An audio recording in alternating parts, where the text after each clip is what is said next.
GST में काफ़ी सारे केसेस में ऐसा देखा गया है कि जीएसटी में जो टैक्स पेयर्स हैं उनको अगर डिपार्टमेंट कोई नोटिस या ऑर्डर पास करता है, इशू करता है, तो वो सिर्फ उनके पोर्टल पर अपलोड कर दिए जाते हैं, जिसका कि आपको एसएमएस या ईमेल पर कोई इंटीमेशन रिसीव नहीं होता है।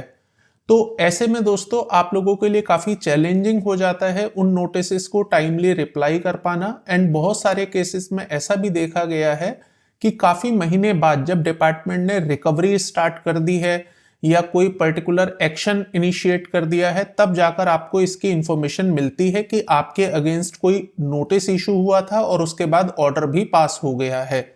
तो ऐसे केसेस में बहुत सारे मामले हाई कोर्ट्स में गए थे, जहां पर हाई कोर्ट ने असेसीज के टैक्स पेयर के फेवर्स में जजमेंट दिए हैं।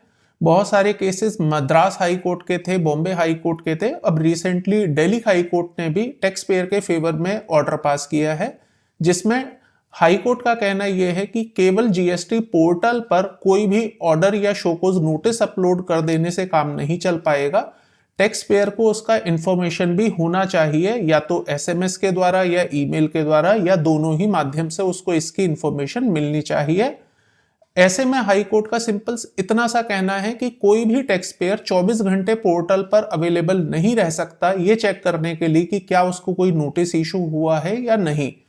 तो अगर आपका भी ऐसा कोई केस है जहां पर आपका कोई ऑर्डर पास हुआ है, जहां पर सिर्फ पोर्टल पर ही अपलोड हुआ था शोकोज नोटिस या ऑर्डर, तो आप उसको चैलेंज कर सकते हैं।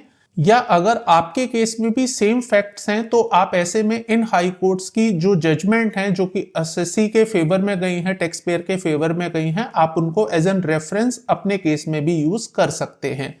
आई होप आपको ये जानकारी पसंद आई होगी। इसी तरह के इंफॉर्मेटिव एंड नॉलेजेबल वीडियोस देखने के लिए चैनल को सब्सक्राइब कर लीजिएगा।